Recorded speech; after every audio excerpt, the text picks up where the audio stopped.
কারোর লাইফের বিশেষ একটা দিন, তাও আবার আমার জন্য খারাপ হবে? ব্যাপারটা জাস্ট মেনে নিতে পারছিলাম না। সেদিন সকাল থেকে আমার যেমন জ্বর, এমনই পেট খারাপ, মাথা তুলে তো বসে থাকতেও পারছিলাম না। একটা জিনিস মায়ের কাছ থেকে শিখেছি, সেটা হলো মনের জোর। সত্যি কথা বলতে আমি আমার এই মেকআপ আর্টিস্টের প্রফেশনকে এতটা বেশি ভালোবাসি, হয়তো অত শরীর খারাপ নিয়েও আমার বাড়ি থেকে প্রায় ৩০ থেকে ৩৫ কিলোমিটার দূরে গিয়েও সাজাতে পেরেছি। সবার প্রথমে নিজের মনকে শক্ত করলাম, নিজেকে এটা বলতে থাকলাম যে হ্যাঁ, অবশ্যই আমি পারবো।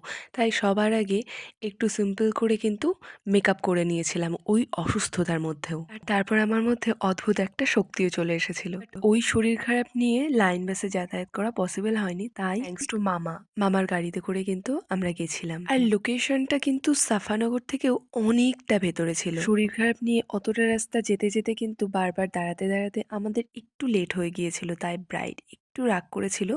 ও রাগ করাটাও স্বাভাবিক। যখন আমি সাজাতে শুরু করি তখন যেন আমার অসুখ-বিসুখের কথা আমি ভুলেই গিয়েছিলাম। আর অদ্ভুতভাবে ঠাকুরের কৃপায় কিন্তু ওর টাইমের মধ্যে আমি ওকে কমপ্লিট করে দিয়েছিলাম। মাঝখানে চলে গিয়েছিল কারেন্ট, তারপরেও আমি কিন্তু থেমে থাকিনি। আর এদিন কিন্তু আমি নিজেকে একেবারে নতুনভাবে চিনলাম। অন্যকে চেনার থেকে নিজেকে চেনাটা সবথেকে বেশি ইম্পর্টেন্ট। আর নিজের মধ্যে যে আরো কিছু গুণ রয়েছে সেটাও কিন্তু জানতে পারলাম। আজকের আমার মিষ্টি রিসেপশন ব্রাইডকে তোমাদের কেমন লাগলো কমেন্টে কিন্তু অবশ্যই জানিও। তবে তাড়াহুড়োর মধ্যে বেশি ফটোস ভিডিওস ক্লিক করতে পারিনি। এদিন আমি ওর স্মোকি আই করেছিলাম আর নিউড লিপস করেছিলাম। ওর কথা মতোই কিন্তু এখানে শাড়ি দিয়ে সুন্দর করে ঘোমটা দিয়ে দিয়েছিলাম। তো কাজ শেষে এবার বাড়ি ফেরার পালা। পুরোপুরি সুস্থ না হলেও তখন কিন্তু মনটা অনেকটাই হালকা লাগছিল কাজটা করতে পেরে। সত্যি কথা বলতে সেদিন সকাল থেকে আমি সেভাবে কিছুই খেতে পারছিলাম না, জাস্ট একটা কমলা লেবু খেয়েছিলাম। মা কিছু কমলা লেবু দিয়েছিল, তো সেটাই খাচ্ছিলাম, সেটাই ভালো লাগছিল, আর কিছুই ভালো লাগছিল না।